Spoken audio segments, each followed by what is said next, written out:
নয়, বরং হাদিসের ভাষা। হাদিসে রয়েছে যেখানে আল্লাহকে স্মরণ করা হয় এমন মাহফিল জান্নাতি মাহফিল। জান্নাত সম্পর্কে আবার আমরা সব জানি, সেখানে সব ধরনের সুযোগ সুবিধা থাকবে।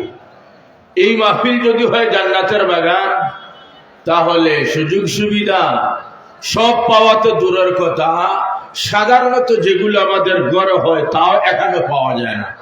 কি বলে ঠিক কিনা? চা ঠিক মতো হয় না, বসার সুযোগে তেমন সুন্দর নয়, এইভাবে অনেক দুর্বলতা।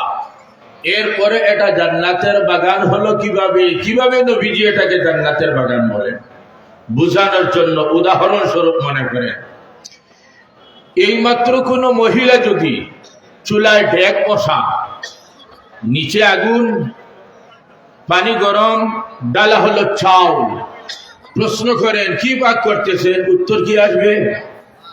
বা। যখন চাউল নরম হয়ে যায় তখন হয় বা, আর বাত হওয়ার সাথে সাথে পাক করা শেষ, আর পাক করা হয় না। যত সময় পাক করা হয়, বাত পাক করা হয় না, বরং পাক করা হয়। একটু দয়া করে যদি মাতইন তাই লাগবে না। চাউল পাক করা হয় না, বাত পাক করা হয়। চাউল পাক করা হয়, বাত পাক করা হয় না। তাহলে আপনি প্রশ্ন করলেন কি, মহিলা উত্তর দিলেন কি, আর আপনি উত্তর শুনে চুপ হয়ে গেলেন। ঠিক আছে, মৌনভাবে সমর্থন দিলেন। এখন একটু ব্যাখ্যার দ্বারা তো বোঝা যায় উত্তরটা ঠিক নয়। কি বলে ঠিক কিনা? আসলে কি ভুল হয়ে গেল হঠাৎ একদিনের হুজুরের কথায়? না, উত্তর তার জায়গায় ঠিক আছে, উত্তম একটা ভাষার নীতির আলোকে। আরবি ভাষায় অলংকার শাস্ত্র বলে একটা শাস্ত্রের নাম, যেখানে কথাকে কিভাবে সুন্দর করে বলা যায় এর রীতিনীতি পদ্ধতি নিয়ে আলোচনা করা হয়।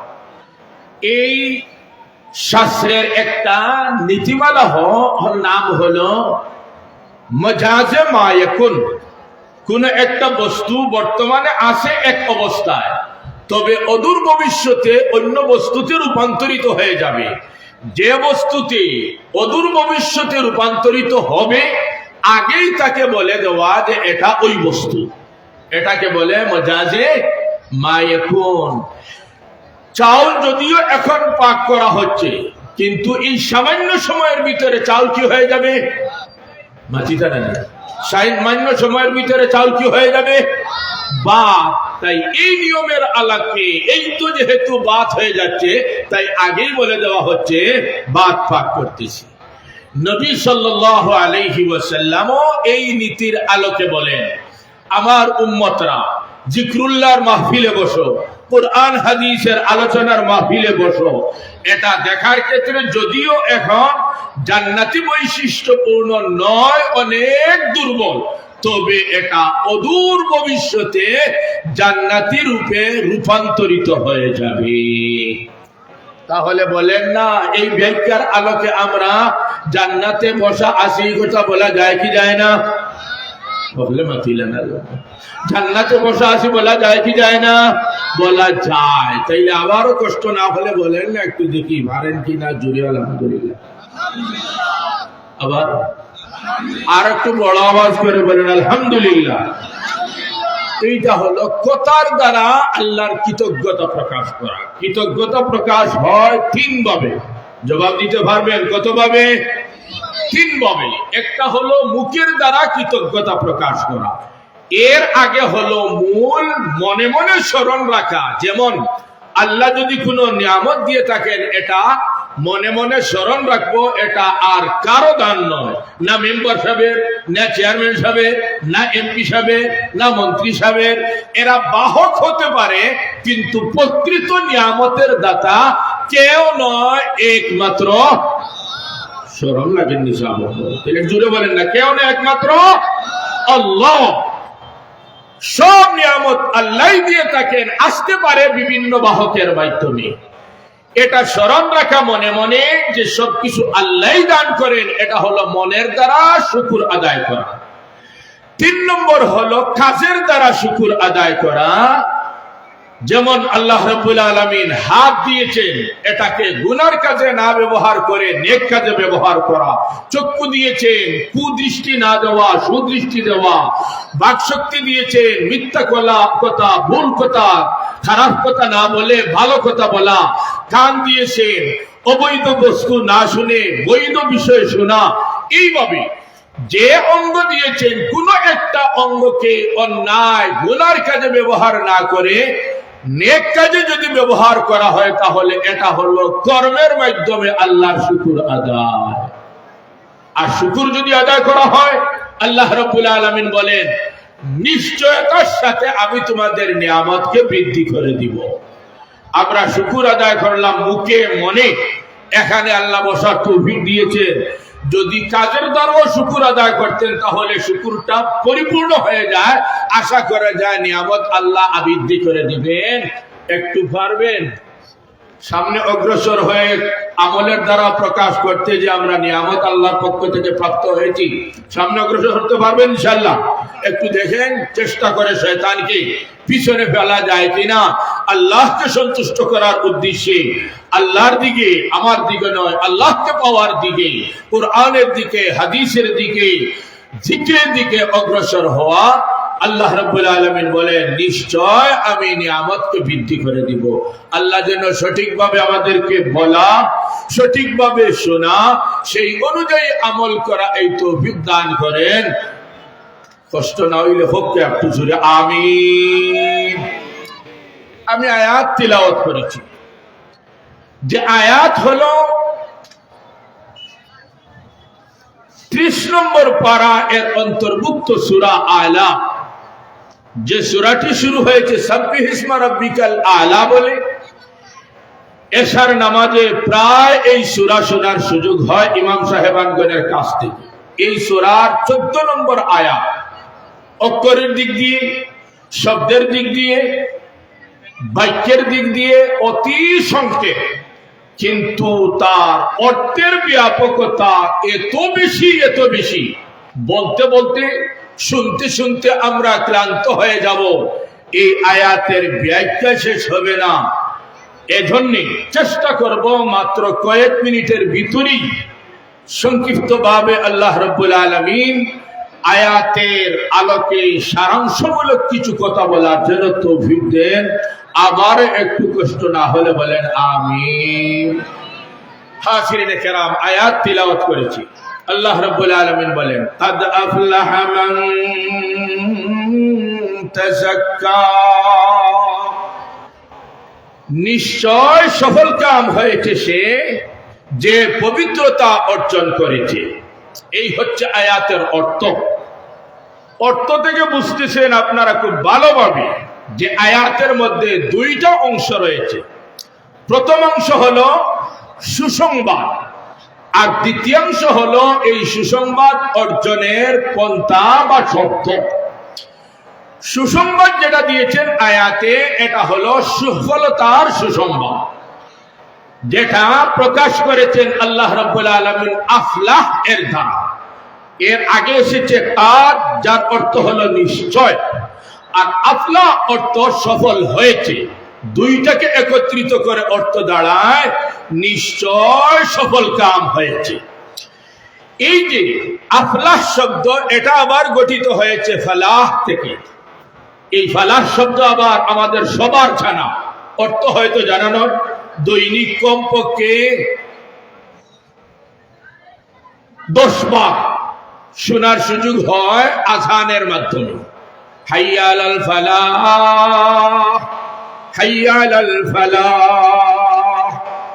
এই যে ফালাহ, এই শব্দ থেকে গঠিত হয়েছে আফলাহ। ফালাহ শব্দের অর্থ হলো সফল হওয়া। বাংলা ভাষায় অনুবাদের সময় বলা হয় সফল হওয়া, কিন্তু আরবি ভাষায় এই শব্দ যে অর্থ দেয় সফলতার ক্ষেত্রে, এটা এত ব্যাপক, বাংলা ভাষা নয় অন্য কোন ভাষার মাধ্যমে এই শব্দের বাস্তব অবস্থা, সফলতা বলতে কি, এটা প্রকাশ করা কোন ভাষার শব্দের দ্বারা সম্ভব নয়। বুঝানোর জন্য উদাহরণস্বরূপ মনে করে নির্বাচনে প্রার্থী হয়েছেন একজন মেম্বার সাহেব, নির্বাচিত হয়ে গেছেন, ব্যর্থ বলবেন না সফল বলবেন? সফল।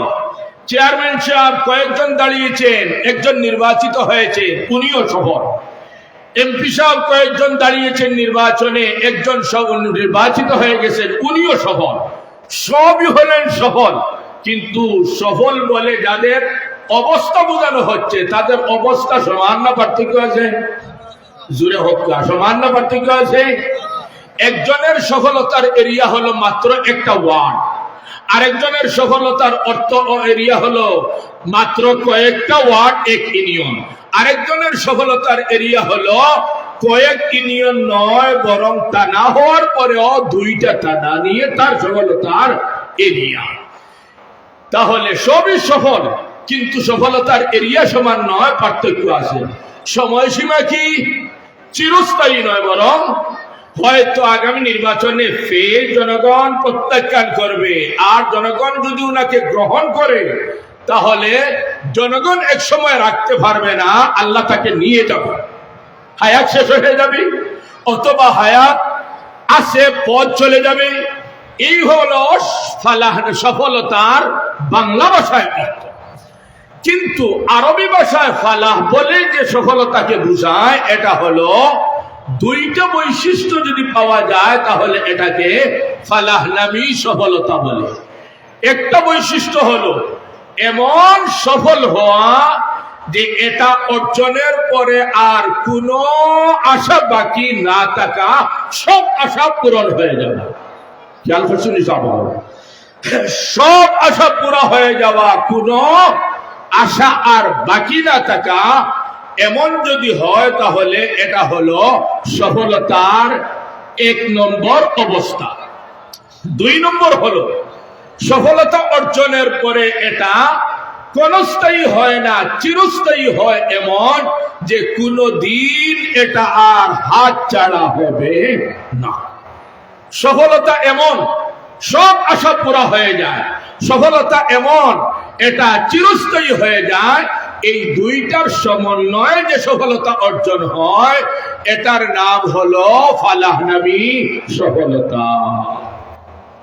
এখন বলেন, কুলাউড়া সহ, সিলেট সহ, বাংলাদেশ সহ সারা বিশ্বে কোথাও কোনো মানুষ এমন পাওয়া যাবে যে তার সফলতা এমন অর্জন হয়েছে আর কোনো চাহিদা তার নাই? সফলতা এমন অর্জন হয়েছে এটা তার চিরস্থায়ী হয়ে গেছে, হাতছাড়া হবে না, এমন দুনিয়ার কোথাও কোনো মানুষ এমন সফলতার মালিক হয়েছে?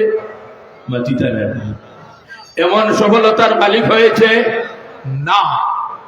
যদি মালিক না হয় তাহলে আল্লাহ রাব্বুল আলামিন এখানে বলার সময় অতীতকালের শব্দ ব্যবহার করে বলেছেন, কাদ আফলাহ, নিশ্চয় সফল কাম হবে নয় ভবিষ্যৎকাল, বরং নিশ্চয় সফল কাম হয়ে গেছে অতীতকাল।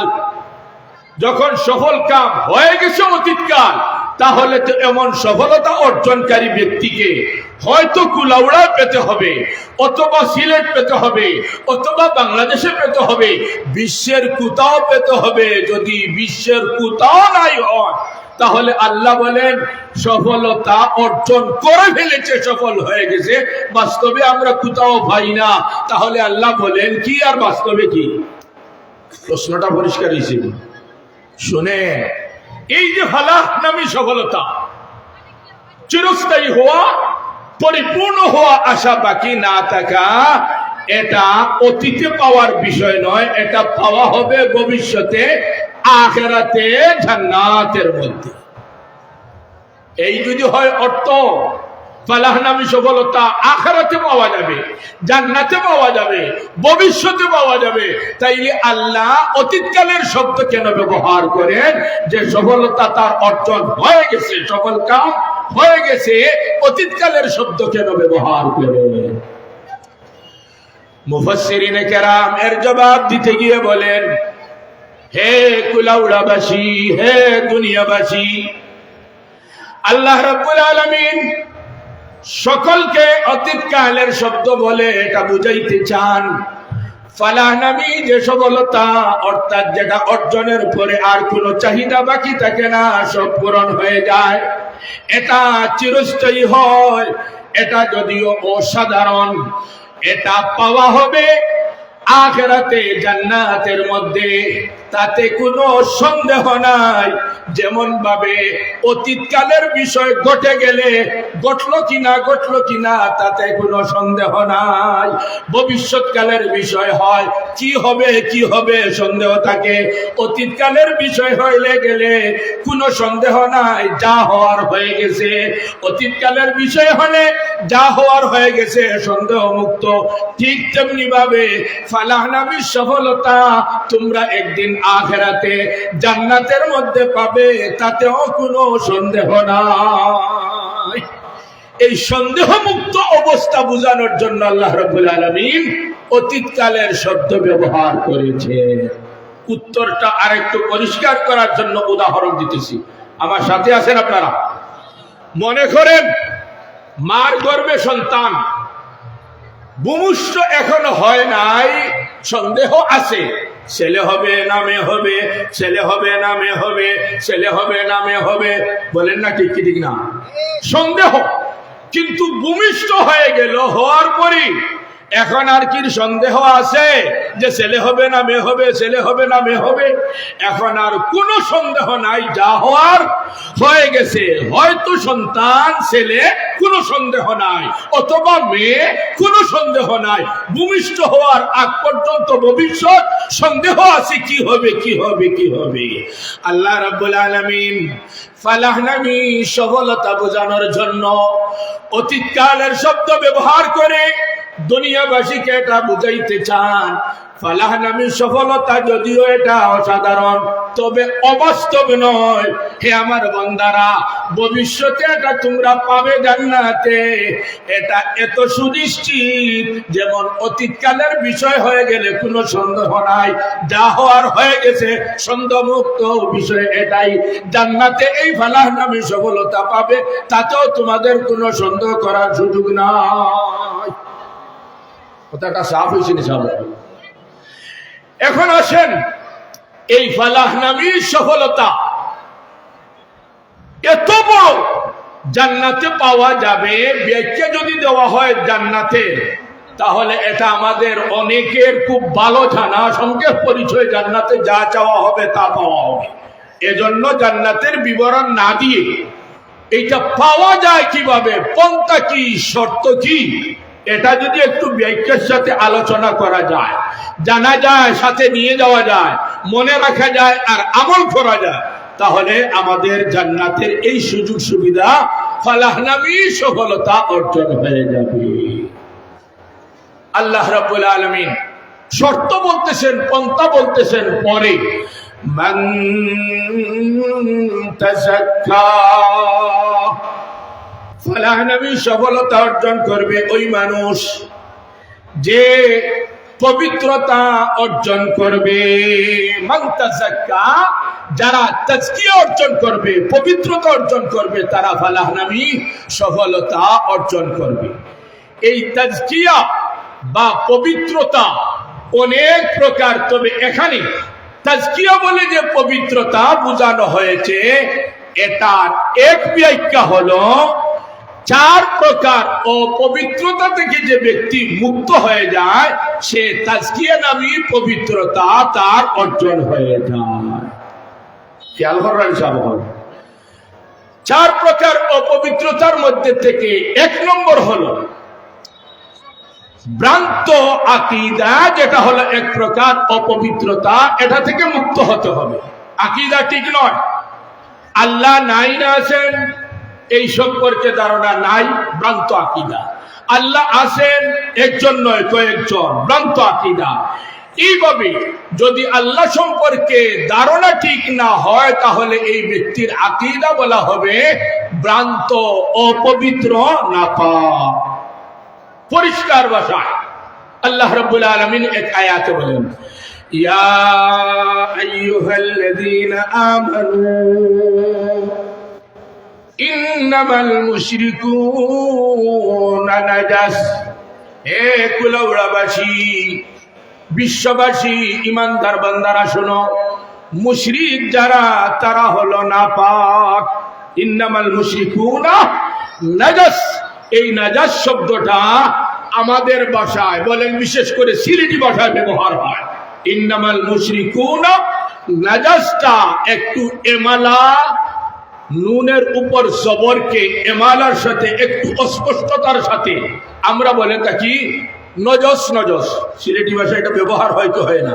বিদেশি শব্দ চেয়ার ইংরেজি শব্দ, কেদারা বাংলা শব্দ, কিন্তু চেয়ার আমাদের ভাষায় এমন ভাবে ব্যবহার হয় বুঝতে কোনো অসুবিধা হয় না।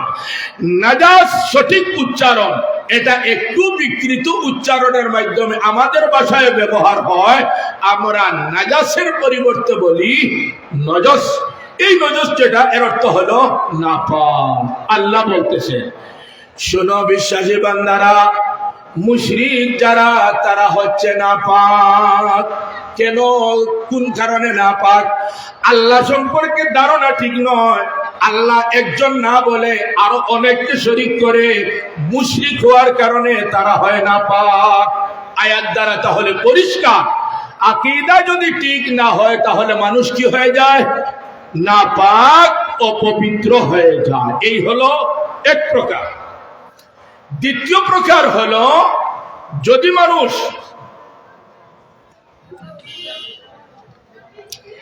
চারিত্রিক ক্ষেত্রে দুর্বল হয়, মুতাকাব্বির অহংকারী হয়, লোভী হয়, হিংসুক হয়, তাহলে এই ব্যক্তির ভিতরে কলবি রোগ থাকার কারণে এই ব্যক্তিও হয়ে যায় অপবিত্র, নাপাক। এটা বুঝতে বুঝাইতে আমাদেরকে কোরআন হাদিসের আশ্রয় ছাড়াই বুঝানো অতি সহজ। নির্বাচনের সময় আসে, শোনার সুযোগ হয় খুব বেশি একটা মিছিল, অমুক ভাইয়ের চরিত্র ফুলের মতো পবিত্র। কুলাউলাবা নাইন আছে, বলে আমার আবার মনে শুনতে না, কুলাউলাবা নাইন আছে, অমুক ভাইয়ের চরিত্র ফুলের মতো পবিত্র। এই মিছিলের দ্বারাই বোঝা যায়, আমরা বুঝি চরিত্র দুই প্রকার। এক প্রকার হলো অপবিত্র, আরেক প্রকার হলো পবিত্র। আমি আমার নেতার কথা বলতেছি, আমার নেতার চরিত্র হলো শুধু পবিত্র নয়, বরং উপমা দিয়ে ফুলের মতো পবিত্র। জারজারির বুঝ অনুযায়ী, জারজারির স্বার্থ অনুযায়ী। ওই তো হারে নামাজ পড়ে না একত্ব, বোতল দানে সবত্ব, এরপরেও নেতার চরিত্র পবিত্র, আমার স্বার্থের সাথে মিল। এই মিছিল থেকে বোঝা যায় মানুষের চরিত্র অপবিত্র হয়। এই অপবিত্র চরিত্র থেকে যদি মুক্ত হয়ে যায় তাহলে এই ব্যক্তির আরেকটা তাজকিয়া নামী পবিত্রতা অর্জন হয়ে গেল। 3 নম্বর হলো কর্মগত অপবিত্রতা। মানুষের কর্ম কোন সময় অপবিত্র হয়। যেমন একজন মানুষ যখনই কথা বলে গালি দেয়, যখনই কথা বলে গীবত করে, যখনই কথা বলে চুগলখুরি করে, যখনই কথা বলে মিথ্যা কথা বলে, তার অসাক্ষাতে দুইজনে বলতেছে, আরে আর আপনি লুটবান নাই। এই মানুষটার কথা আলোচনায় আনতেছে না, সে নির্বাচনে দাঁড়াইবে। একটা অপবিত্র মুখ এত তার না পাক, যখনই কথা বলে মিথ্যা বলে, যখনই কথা বলে চুগলখুরি করে, যখনই কথা বলে গীবত করে, যখনই কথা বলে গালি দেয়, মুখটা মানুষের বড় নাপাক। বলেন না, মুখের এই সমস্ত কুকথার কারণে মানুষের মুখকে কোনো সময় আমাদের ভাষায় অপবিত্র নাপাক বলা হয় কি হয় না? অপবিত্র বাংলা ভাষা শুদ্ধ করিয়া হয় না, বরং হয় এর মুখটা বড় নাপাক। উর্দু ভাষা ইনো ব্যবহার হইয়া হয় এর মুখটা বড় নাপাক। তাইলে তো বোঝা গেল কর্ম অপবিত্র হওয়ার কারণে যে অঙ্গ থেকে কর্ম প্রকাশ পায় ওই অঙ্গ হয়ে যায় অপবিত্র, নাপাক। এটা হলো 3 নম্বর অপবিত্রতা। এটা থেকে যদি মুক্ত হয়ে কর্মের ক্ষেত্রে একজন মানুষ পবিত্র হয়ে যায় তাহলে তাজকিয়া নামী পবিত্রতা 3 নম্বর বৈশিষ্ট্যতা অর্জন হয়ে গেল। 4র্থ বৈশিষ্ট্য, যেটা আমাদের সবার জানা, খেয়াল করবেন সামনে, মল বের হয়, মূত্র বের হয়, পুজ বের হয়, এইভাবে শরীর থেকে যে কোনো নাপাক বের হয় অথবা বাহির থেকে শরীরে লাগে, এই সময় মানুষ অপবিত্র নাপাক হয়ে যায়। ওযু, গোসল, তায়াম্মুমের মাধ্যমে এইগুলো থেকে পাক হওয়া যায়। এইটা হলো চতুর্থ প্রকার অপবিত্রতা থেকে মুক্ত হওয়া, পবিত্র হওয়া। তাহলে প্রথম থেকে বলেন, 1 নম্বর ভ্রান্ত আকীদা থেকে মুক্ত হয়ে যায়, কুস্বভাব থেকে মুক্ত হয়ে যায়, কুকর্ম থেকে একটা মানুষ মুক্ত হয়ে যায়, পদার্থগত অপবিত্রতা থেকে মুক্ত হয়ে যায়। তাহলে এই ব্যক্তি তাজকিয়া নামী পবিত্রতার মালিক হয়ে যায়। আল্লাহ বলেন, কাদ আফলাহা মান তাযাক্কা, যে ব্যক্তি শর্ত পূরণ করবে, অর্থাৎ পবিত্রতা অর্জন করবে, অর্থাৎ ভ্রান্ত আকীদা থেকে মুক্ত হয়ে যাবে, কুচরিত্র থেকে মুক্ত হয়ে যাবে, কুকর্ম থেকে মুক্ত হয়ে যাবে, পদার্থগত অপবিত্রতা থেকে মুক্ত হয়ে যাবে, নিশ্চয় ওই ব্যক্তি ফালাহ নামী সফলতা তার অর্জন হবে ভবিষ্যতে জান্নাতে, কোনো সন্দেহ নাই। যেমন ভাবে অতীতকালের বিষয় হলে যা ঘটার ঘটে গেছে, কি হবে ভবিষ্যতে কোনো সন্দেহ করার সুযোগ নাই। এটা হবেই একদিন, ফালাহ নামী সফলতা অর্জন, কোনো সন্দেহ নাই। এটা বোঝানোর জন্য আল্লাহ অতীতকালের শব্দ ব্যবহার করে বলেছেন কাদ আফলাহ, নিশ্চয় তার সফলতা অর্জন হয়ে গেছে। হাজিরিনে কেরাম, এই হলো এক ব্যাখ্যা। এটা আরেকটু ব্যাখ্যা দিতেছি, আপনারা আমার সাথে আছেন ইনশাআল্লাহ। প্রথম প্রকার সফলতা অপবিত্রতা থেকে মুক্ত হওয়ার পন্থা কি? আকীদা ঠিক করা, আল্লাহ সম্পর্কে ধারণা, কয়েক আল্লাহ নয়, এক আল্লাহ। নবী সম্পর্কে ধারণা, নবী আমাদের নবী হওয়ার সাথে সাথে, রাসূল হওয়ার সাথে সাথে আমাদের নবী হলেন সর্বশেষ নবী। মানতা না নিয়ম জুড়ে হয় না, সর্বশেষ নবী কিনা? আমাদের নবী সর্বশেষ নবী। কেন সর্বশেষ নবী? এটা হুজুররা এত শক্তভাবে দাবি করে বলে, বোঝা যায় নবীর কিছু মর্যাদা বাড়ে, সম্মান হয়, নবীর কি যেন একটা ক্ষতি হয়ে যায় সর্বশেষ নবীকে, আমাদের নবীকে নবী মানা না হলে। অথচ আমরা বুঝি সাধারণ দৃষ্টিতে নবী যদি সর্বশেষ নবী হন, তাহলে এর দ্বারা নবীজির মর্যাদা বাড়ে না বরং কমে, মর্যাদা উঁচু হয় না বরং ঘটে। বুঝার চেষ্টা হবে। মনে করেন হুজুর একজনের পর আরেকজন, একজনের পর আরেকজন আসেন আর বয়ান করেন, এই হলো একটা পন্থা।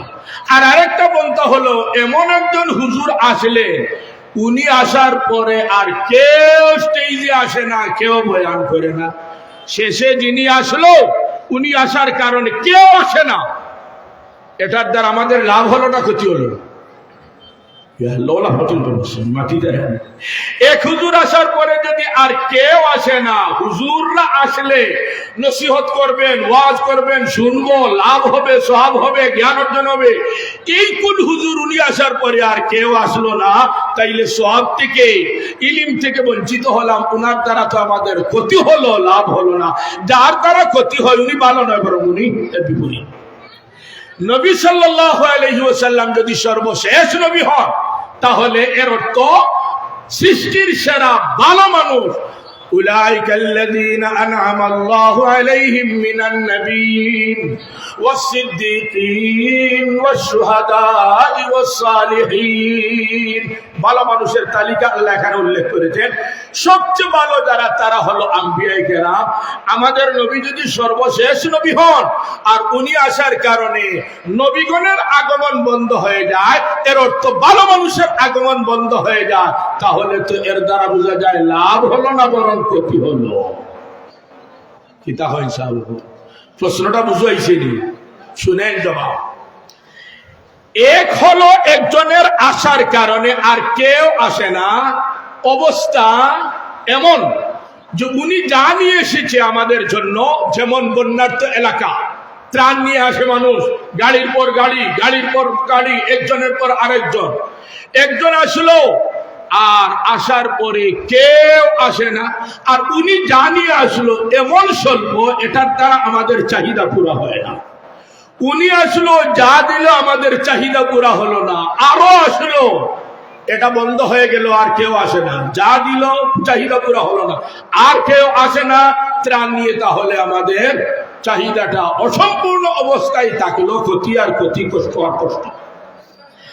আরেকটা রূপ হলো, একজনের পর আরেকজন আসে ত্রাণ নিয়ে বন্যার্ত এলাকায়, কিন্তু শেষে আসলে একজন লোক, আর উনি এসে ঘোষণা দেয়, প্রার্থীরা আপনাদের কতটুকুর প্রয়োজন, যা আপনাদের প্রয়োজন বলেন, আর কেউ আসার প্রয়োজন নাই, আমি একাই আপনাদের সব চাহিদা পূরণ করে দিব। এই ব্যক্তি এমন দেওয়া দে, এমন দেওয়া দে, দেওয়ার পরে সব চাহিদা প্রার্থীদের পুরা হয়ে যায়। এই লোকটা আসার পরে আর এইভাবে দেওয়ার পরে বলেন, একজনের পর আরেকজন আসবে, আর আমরা রোডে দাঁড়াইবো, বৃষ্টিতে ভিজবো, আর রোদে শুকাইবো, এটা খারাপ না ভালো? এটা খারাপ। এমন একজন আছে যা চাহিদা আমাদের সব দিয়ে দে, এই অবস্থায় অনেকজনের প্রয়োজন নাই, একজনই যথেষ্ট। এইভাবে মনে করেন আগের সমস্ত আম্বিয়া কেরাম মানুষের কল্যাণের জন্য নীতিমালা নিয়ে এসেছেন, সামান্য সামান্য সামান্য, সবার চাহিদা পূরণ হয় না। আমাদের নবী সবার শেষে এসেছেন মানুষের আদর্শের লাইনে, নীতিমালার লাইনে, এত পরিপূর্ণ, এত পরিপূর্ণ এই লাইনে যা আমাদের চাহিদা, একাই আমাদের নবীজির নীতিমালা তার আদর্শের দ্বারা পূরণ হয়ে যায়। অতএব ত্রাণ বিতরণের সময় যে ব্যক্তি বলে একাই আমি সব দিব, তখন আর কারো প্রয়োজন নাই, উনি যথেষ্ট। ঠিক তেমনি ভাবে আমাদের নবী নীতিমালার ক্ষেত্রে, আদর্শের ক্ষেত্রে এমন দেওয়া দিয়েছেন, এখন আর কোন নবী আগমনের প্রয়োজন নাই। এই অর্থ হলেন আমাদের নবী মুহাম্মদ সাল্লাল্লাহু আলাইহি ওয়াসাল্লাম সর্বশেষ নবী। কথাটা পরিষ্কার হয়েছে। আল্লাহ বলেন, ওয়াদাইয়ান ইলাল্লাহি বিইذনিহি ওয়া সিরাজাম মুনীরা। হে নবী, আপনাকে আমি নবুয়ত জগতের সূর্য বানিয়ে পাঠাইলাম। সূর্য যখন উদয় হয়ে যায়, তখন আর কোনো বাতির প্রয়োজন হয় না, পেট্রোমাসের প্রয়োজন নাই, মোমবাতির প্রয়োজন নাই, হারিকেনের প্রয়োজন নাই, বিদ্যুৎ লাইটের প্রয়োজন নাই। যেহেতু একাই সূর্য সারা পৃথিবীকে আলোকিত করার জন্য যথেষ্ট, ঠিক তেমনি ভাবে নবুয়ত জগতের সূর্য হলেন আপনি নবী মুহাম্মদ। আপনার উদয় ঘটার পরে আর কোন নবী আগমনের প্রয়োজন নাই। খেয়াল করছেন নিসাবহল? তাইলে নবীর ক্ষেত্রে এটা নিন্দার বিষয় না প্রশংসার বিষয়? প্রশংসার বিষয়। নবী এই গুণে গুণী হওয়ার কারণে আর কোন নবী আসার প্রয়োজন। আর একটা কথা বলবো, কষ্ট হয় তোমাকে একটু। নবুয়তের ভিত্তি হলো দুইটা বস্তুর উপর। নবুয়তের ভিত্তি কতটা বস্তুর উপর? দুইটা। একটা হলো ইলম, আর একটা হলো খুলুক। এই ইলম এবং খুলুকের উপর হলো নবুয়তের ভিত্তি। নবী সাল্লাল্লাহু আলাইহি ওয়াসাল্লামে ইলমের অবস্থা হলো, এক হাদিসে তিনি বলেন, উতিতু ইলমাল আউয়ালিনা ওয়াল আখিরিন। আমার আগে যত মহাজ্ঞানী অতিবাহিত হয়েছে, ভবিষ্যতে যত মহাজ্ঞানী আসবেন, সবার কাছে যতটুকু জ্ঞান একা আমি নবী মুহাম্মদকে দেওয়া হয়েছে ততটুকু জ্ঞান। তাইলে নবীজির ইলম বোঝা গেল অসম্পূর্ণ না পরিপূর্ণ? পরিপূর্ণ। খুলুক এইভাবে নবীর মধ্যে পরিপূর্ণ। খুলুকের তিনটা স্তর, হাসান, করিম, আজিম। আজিম হলো সর্বোচ্চ স্তর, এটাকে উল্লেখ করে আল্লাহ রাব্বুল আলামিন নবীকে বলতেছেন ইন্নাকা লাআলা খুলুকিন হাসান, নয় ইন্নাকা লাআলা খুলুকিন কারীম, নয় ইন্নাকা লাআলা খুলুকিন আযীম।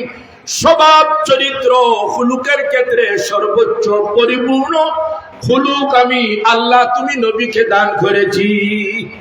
নবুয়তের ভিত্তি হলো ইলমের উপর আর খুলুকের উপর, এই দুইটা নবীদের মধ্যে পরিপূর্ণ। তাইলে যে বস্তুর উপর নবুয়তের ভিত্তি, ওই দুই বস্তু যদি আমাদের নবীর মধ্যে পরিপূর্ণ হয়, তাহলে নবীজির নবুয়ত এটা অসম্পূর্ণ না পরিপূর্ণ? মাতিন না ফেলে সামনে, নবীজির নবুয়ত এটা পরিপূর্ণ আর সর্বজন স্বীকৃত। কুরআন হাদিসের কথা নয়, যৌক্তিক একটা কথা স্বীকৃত যে পরিপূর্ণতা যেখানে সমাপ্তি হয় সেখানে, এটা স্বীকৃত সবার কাছে, ধর্ম বর্ণ নির্বিশেষে যৌক্তিক একটা নীতি। যেখানে পরিপূর্ণতা সেখানেই হয় সমাপ্তি। উদাহরণের দ্বারা বিষয়টা বুঝে, মনে করেন মাদ্রাসার কাজ হবে, বালু জমা করা হয়েছে, ইট জমা করা হয়েছে, পাথর যা উপাদান সব জমা করা হলো, কাজ শুরু হয়ে এক পর্যায়ে গাঁথনির কাজ পূর্ণ। যখনই পূর্ণ হয়ে গেল গাঁথনির কাজ, আর কি গাঁথনি হবে? যখনই পরিপূর্ণ তখনই সমাপ্তি। যখন গ্রিল লাগানো শুরু হলো, গ্রিল লাগানো পূর্ণ হয়ে গেল, এরপর আবার গ্রিল লাগানো হবে, যেখানে পরিপূর্ণতা সেখানেই সমাপ্তি। আস্তর দেওয়া হয়ে গেল, শেষ আস্তর, আরো কি আস্তর দেওয়া হবে? পরিপূর্ণতা যেখানে সমাপ্তি হয় সেখানে। এইভাবে ফিট করতে যান বিল্ডিং এ, যে কাজে পরিপূর্ণ হবে সাথে সাথে ওই কাজ সমাপ্ত হয়ে যাবে। নবুয়তের ক্ষেত্রে আল্লাহ রাব্বুল আলামিন আদম আলাইহিস সালাম তার থেকে নবুয়তের গড়ের কাজ শুরু করেছেন, আর সর্বশেষ ঈদ, এটা হাদিসের অর্থ বলতেছি, সর্বশেষ ঈদ যেটার মাধ্যমে নবুয়তের গড়ের কাজ পরিপূর্ণ হয়েছে। নবীজি বলেন এই সর্বশেষ ঈদ হলাম আমি নবী মুহাম্মদ। নবীজি বলেন আমি হলাম এই সর্বশেষ ঈদ, আমার মাধ্যমে নবুয়তের গড় হয়ে গেছে পরিপূর্ণ। গড় পরিপূর্ণ কাজের ক্ষেত্রে হয়ে গেলে সাথে সাথে যেমন কাজ শেষ হয়ে যায়, কাজের সুযোগ থাকে না, নবুয়তের গড় আমাদের নবীর মাধ্যমে পরিপূর্ণ হয়ে যাওয়ার কারণে আরো নবী পাঠানো হবে, আর নবুয়তের গড়ে কাজ করা হবে, এই সুযোগ নাই। এজন্য হচ্ছেন আমাদের নবী সর্বশেষ নবী। আশা করি পরিষ্কার হয়েছে কথাটা। যদি পূর্ণ হওয়ার পরে আবার করে কাজ করা হয়, হোকা সুন্দর হয় না অসুন্দর হয়? হয় অসুন্দর হয়। টাইলস মার্বেলই ধরেন, বারান্দাতে কোনায় কোনায় এমন ভাবে কেটে বসানো হয়েছে, হঠাৎ কর্নার ভেঙে গেছে, কি বলেন, এটাকে সোজা করা আর আরেকটা বসানো এত সহজ? হয়তো নাকে নাকে বসবে না, নাকে নাকে বসলে কালার বসবে না, কালার বসলে আরো কোনো দিকে সমস্যা হয়ে যাবে। কমপ্লিট গড় হওয়ার পরে আবার যদি কাজ করা হয়, এটা যেমন সুন্দর হয় না, নবীজির মাধ্যমে নবুয়তের গড় পরিপূর্ণ, নবী সর্বশেষ নবী, আর যদি নবী পাঠানো হয় এখানে আর নবুয়তের গড় সুন্দর হবে না। এজন্য হচ্ছেন আমাদের নবী সর্বশেষ নবী। আর এই সর্বশেষ নবী হওয়ার কারণে নবীজির গড়ে সন্তান জন্ম নেন আর মারা যান, সন্তান জন্ম নেন মারা যান। কাসেম, তাহির, তাইব, ইব্রাহিম, 4 পুত্র সন্তান জন্ম নিয়েছেন, সবার ইন্তেকাল হয়ে গেছে। কাফিররা শুরু করেছে সমালোচনা, নিন্দা, দেখো মোহাম্মদ কত বড় খারাপ, ছেলে জন্ম নেয় আর মারা যায়, একদিন সেও মারা যাবে, তার মিশন মারা যাবে, কেউ তার নাম আর নিবে না। মোহাম্মদ আত্মার নির্বংশ। আসিফ নে ওয়াইল একটা কাফির বিশেষ করে এটা বলতো। নবী সাল্লাল্লাহু আলাইহি ওয়াসাল্লাম আল্লাহ পাক তাকে সন্তান দিয়েছেন, ছেলেও দিয়েছেন, মেয়েও দিয়েছেন, 4 পুত্র সন্তান। কিন্তু বড় হওয়ার আগে আগে, প্রাপ্তবয়স্ক হওয়ার আগে আগে সবার ইন্তেকাল হয়ে গেছে। এটা কেন ঘটলো বলা হলে বুঝুন জন্য। ছেলে মারা যায়, প্রশ্ন তো আসার মতো, যেমন আসিফ ইবনে ওয়াইল করেছে মুহাম্মদের প্রতি, নাউজুবিল্লাহ, আল্লাহর মহব্বত নাই, ভালোবাসেন না, সন্তান দেন নিয়ে যায়। এর পিছনে মূল কারণ, মূল রহস্য হলো নবীজির প্রতি আল্লাহর দূরত্ব, ভালোবাসা, মহব্বত নাই নয়, বরং নবীকে সন্তান দেওয়ার পরে পুত্র সন্তান আবার নিয়ে যাওয়ার পিছনে কারণ হলো এই খতমে নবুওয়াত। নবীজি সর্বশেষ নবী, গুণে বৈশিষ্ট্যে নবুয়তের ভিত্তি তার মধ্যে পরিপূর্ণ হওয়ার কারণে এটা তার মধ্যে সমাপ্তি ঘটে গেছে। এখন আর যেহেতু নবী দেওয়ার সুযোগ নাই, ওই নবীর ঘরে যদি ছেলে জন্ম নেয় আর এরা প্রাপ্ত বয়সকে পৌঁছে 40 বয়স হয়, তাহলে সমস্যা আছে, কোনো না কোনো একটা সমস্যা। খেয়াল করি সুরমার সামনে কোনো না কোনো একটা সমস্যা আছে। সমস্যা কি? 40 পর্যন্ত যদি বয়স হয় তাহলে তাদেরকে নবুয়তি দেওয়া হবে অথবা না। যদি নবুয়তি দেওয়া হয় তাহলে আগে যা বলেছি এই কথাগুলো এখন সামনে আসে। যদি নবুয়তি দেওয়া হয় তাহলে এর অর্থ সুন্দরভাবে সেটিং করে ঘরের কাজ পূর্ণ করে শেষ হওয়ার পর, যেমন এই ঘরে আবার হাতুড়া ব্যবহার করা, কুনা ভাঙ্গা, এই সেই কাজ করা। এখন আপনারা বলেন, সব দিক দিয়ে প্ল্যান করে সুন্দরভাবে ঘর শেষ কাজ হওয়ার পরে, পূর্ণ হওয়ার পরে আবার যদি কাজ করা হয়, আপনার আগে কি বলেছেন এটা সুন্দর না অসুন্দর, যুক্তিক না অযৌক্তিক? নবুয়তের ঘর পূর্ণ হয়ে গেছে, এখন নবীজির ছেলের মাধ্যমে যদি আবার নবুয়তি দেওয়া হয় তাহলে যেমন নবুয়তির ঘরে আবার কাজ করা হলো, এটা সুন্দর নয়, যুক্তিক। কাজ শেষ হয়ে গেছে, আবার কাজ করো। তাইলে যিনি প্ল্যান দিয়েছে ওনার প্ল্যানের মধ্যে কোনো দুর্বলতা আছে? প্ল্যান দিতেছেন কে? আল্লাহ। আল্লাহর জ্ঞানের মধ্যে দুর্বলতা আছে, নাউজুবিল্লাহ। এইটা বলা যায় না। অতএব যা আল্লাহ করেছেন সঠিক, ঘরের কাজ তার দৃষ্টিতে শেষ। এখানে আরেকজন নবী পাঠিয়ে নবী ঘরের কাজ করা হবে, নবুয়তের এই সুযোগ নাই। এই হিসাবে ছেলেরা জন্ম নিয়েছে, তাদেরকে নবুয়তি দেওয়ার সুযোগ নাই। যদি দেওয়া হয় তাহলে এই সমস্যা। এখন যদি ছেলেরা 40 বছর বয়স হয়, নবীর ছেলে আবার নবী নয় কিন্তু জীবিত আছে, এই সময় সমস্যা, নবী কলঙ্কিত হয়ে যায়। তখন কি হবে? নবীর ছেলে নবী, বয়স হয়ে গেল নবুয়তি পাওয়ার মতো 40, আর উনি নবী হলো না। অর্থ দাঁড়াইল, বাবা তো যোগ্য কিন্তু ছেলে ছেলে অযোগ্য। যদি বাবা যোগ্য হন আর যোগ্য বাবার সন্তান হয় অযোগ্য, তাহলে বাবা প্রশংসিত হলেও যোগ্যতার ক্ষেত্রে সন্তান অযোগ্য হওয়ার কারণে এই অযোগ্যতার দাগ বাবার উপরে পড়ে। আশা করি বুঝরা হতে বাবার উপরে পড়ে। যেমন মাস্টার সব এলাকার সুনামধন্য, ছেলে কয়েকজন, 4 জন, একটা সন্তানও মাস্টার হয় নাই, সব নিরক্ষর। আপনি তো কত যোগ্যতাপূর্ণ মানুষ, কিন্তু আপনার 4 ছেলে, একটাও আপনার মতো হলো না। এই সময় স্যার আব্বার চেহারা উজ্জ্বল হবে না মলিন? মাতন না, উজ্জ্বল হবে না মলিন? মলিন হয় প্রশংসার দ্বারা না নিন্দার দ্বারা? নিন্দার দ্বারা মলিন হয়। তাইলে তো বোঝা গেল, যোগ্য বাবার সন্তান যদি যোগ্য বাবার মতো না হয়, এটা হয় নিন্দার বিষয়, আর নিন্দার কারণে চেহারা হয় মলিন। তাইলে নবীদের সন্তান 40 বছর বয়স হয়ে গেল, তারা যদি নবী না হন তাহলে সন্তান হয়ে গেল অযোগ্য।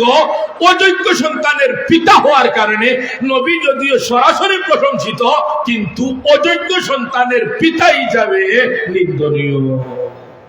এই দাগ নবীদের উপর লাগবে কি লাগবে না? তাইলে নবুয়তি দিলেও সমস্যা, ঘরের কাজ শেষ হয়ে গেছে। না দিলে সমস্যা, নবীজি এই সময় অযোগ্য সন্তানের পিতা হওয়ার কারণে নবীজির উপর দাগ লেগে যায়, অযোগ্য সন্তানের পিতা। এখন বলেন রক্ষার পথ কি? একটাই মাত্র রক্ষার পথ, যে হে নবী 40 বছর পরে হলেও তো মরতে হবে, তাইলে আপনাকে কলঙ্কিত করে মরাচ্ছে আগেই মরে যাওয়া ভালো। তাহলে আপনি নবী নিষ্কলঙ্ক থাকবেন, আর আমি আল্লাহর কাজও প্রশ্নমুক্ত থাকবে। এজন্য সন্তান দিলাম, কিন্তু 40-এর আগে আগে তাদেরকে মৃত্যু দিয়ে দিলাম। বলেন না এটা নিরাপদ ব্যবস্থা নাকি? এটা নিরাপদ, এই দিকে গেলে কোনো অসুবিধা হয় না। এজন্য আল্লাহ রাব্বুল আলামিন প্রতিটা সন্তানের মৃত্যু 40 বছর বয়স পূর্ণ হওয়ার আগে আগে দুনিয়া থেকে নিয়ে গেছেন। যাইরাম কি কুনবাই তাকি কুনবাই এখন খতমে নবুয়তর বাজার আলোচনার খুব গরম হিসাবে দরকার, কিন্তু আলোচনাটা ছিল মান তাযাক্কা, ফালাহ নামে সফলতার মালিক হবে যে ব্যক্তি শর্ত পূরণ করবে। শর্ত হলো অপবিত্রতা থেকে মুক্ত হবে। অপবিত্র হতে হলো 4 প্রকার: ভ্রান্ত আকীদা, কুসবাস, কুকর্ম, পদার্থগত অপবিত্রতা। এগুলো থেকে যে মুক্ত হয়ে যাবে সেই হবে ফালাহনামী সফলতার মালিক। মুক্ত হওয়া যাবে কিভাবে? আকীদা ঠিক করে যদি আকীদার সাথে সম্পৃক্ত মাসলা মাসাইল উলামায়ে কেরামের কাছ থেকে জানা হয়, তাহলে এই ব্যক্তি পবিত্র হয়ে যাবে আকীদার লাইনে। চরিত্রের লাইনে কিভাবে পবিত্র হবে, এইটার ক্ষেত্রে 2টা পন্থা খেয়াল করছেন নিসাব। চরিত্রের ক্ষেত্রে যদি একটা মানুষ পবিত্র হতে চায়, তাহলে এর জন্য 2টা পন্থা। একটা পন্থা হলো স্বভাবগত রূপ, কলবি রূপ, মানুষের আত্মার বেদি, যেমন আগে বলেছি অহংকার বা তাকাব্বুর, হিরস বা লোভ, হাসাদ বা হিংসা, রিয়া বা লৌকিকতা, এইভাবে যতটা বদআখলাক আখলাকে জমিমা আছে, যেগুলো হলো মূল গুনার চালিকা শক্তি, ওইগুলোর কারণেই মূলত মানুষ গুনাহ করে। এইগুলো থেকে মানুষ মুক্ত হয়ে যায়, তাহলে এই ব্যক্তি থেকে বাইরের অঙ্গের দ্বারা আর গুনাহ হয় না। মূল হলো এই বদআখলাকি কলবের রূপ, আত্মার ভেদি, ওইগুলো শক্তিশালী হয়, তাহলে মানুষ থেকে গুনাহ প্রকাশ পায়। এইগুলো নিয়ন্ত্রণে এসে যায়, নির্মূল হয় না। নিয়ন্ত্রণে এসে যায়, তাহলে এই ব্যক্তির বাইরের আমল নিয়ন্ত্রণে এসে যায়, তার থেকে আর গুনাহ হয় না। কলবের রূপ থেকে, আখলাকে জমিমা থেকে মুক্ত হওয়া যায় কিভাবে, তার পন্থা বলেছি কতটা? 2টা। লা ইলাহা ইল্লাল্লাহ, লা ইলাহা ইল্লাল্লাহ, লা ইলাহা ইল্লাল্লাহ, মুহাম্মাদুর রাসূলুল্লাহ। একটা হলো প্রতিটা রোগের জন্য পৃথক পৃথক ঔষধ ব্যবহার করে। যেমন দৈহিক ব্যাধি, গ্যাস্ট্রিক হয়, তার জন্য এক ঔষধ; জ্বর হয়, তার জন্য একটা ঔষধ; ক্যান্সার হয়, তার জন্য এইভাবে আলাদা ঔষধ।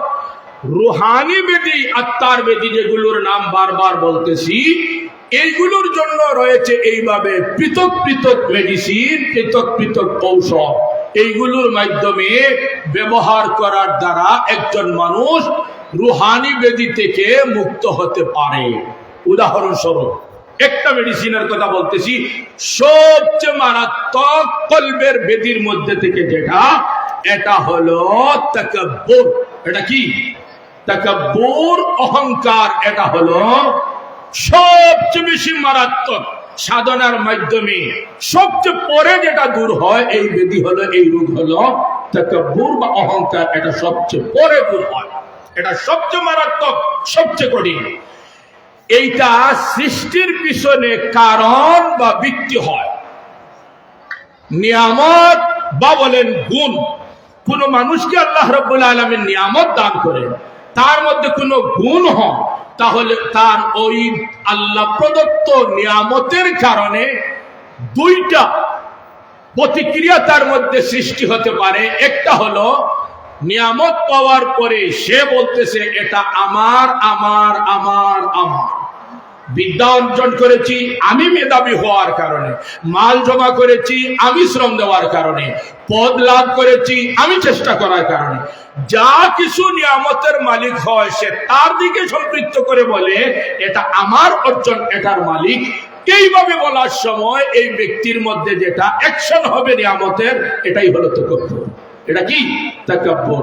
আমার শ্রমে আমি মাল অর্জন করেছি, আমি ভালো, এই গরিব খারাপ, আমি শিক্ষিত ভালো, এই নিরক্ষর মূর্খ খারাপ, এইভাবে আমি বড় পদের মালিক, অধীনস্থ খারাপ, সে আমার অধীনে।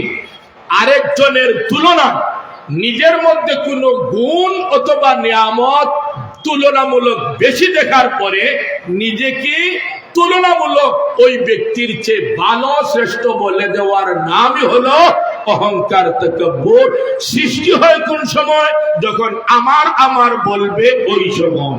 যখন নিয়ামত পাওয়ার পরে আমার আমার না বলে, এটা একটা মৌলিক বলতেছি, অনেক প্রকার মেডিসিন এখানে আবার মৌলিক একটা। যখনই নিয়ামতের মালিক হলো তখন আমার আমার না বলে ওই সময় সে যদি বলতে পারে এটা আমার নয় বরং আমার আল্লাহর দান, বাস অঙ্কুরেই শেষ, আর তাকাব্বুর আসার সুযোগ নাই। আমার কাছে বেশি ইলম আছে, আমি বড় আলিম, উনি মূর্খ, তিরস্কারের সুযোগ নাই। আমার মধ্যে যে ইলম আছে এটা আমার আল্লাহ দান করেছেন, আলহামদুলিল্লাহ। বড় পদের মালিক হয়েছি আমার অর্জন নয়, আমার আল্লাহর দান, আলহামদুলিল্লাহ। এইভাবে যত গুণ যত নিয়ামত নিজের মধ্যে দেখবে আমার নয় আমার আল্লাহর দান যদি বলতে পারে, তাকাব্বুর শেষ হয়ে যাবে। এই জায়গায় শুকরিয়ার বৈশিষ্ট্য অন্তরে এসে যাবে। নিয়ামত শুধু বাড়তে থাকবে, কোনোদিন নিয়ামত আর হাত ছাড়া হবে না।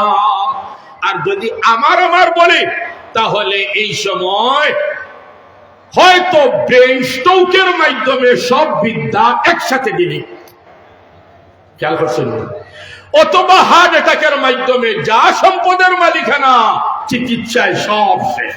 এইভাবে কোনো না কোনো একটা হুড় দিয়ে সব নিয়ামত নষ্ট হয়ে যাবে। যেটা আমার কাছে আছে এটা আমার নয়, আমার আল্লাহর দান। স্ট্রোক থেকে, হার্ট অ্যাটাক থেকে, এই সব প্রতিকূলতা থেকে মুক্ত রেখে যোগ্যতা দিয়ে এগুলা মালিক হওয়ার পথ বের করেছেন আমার আল্লাহ। একটাও আমার নয়, সব হলো আমার আল্লাহর দান। আলহামদুলিল্লাহ, শুকরিয়া।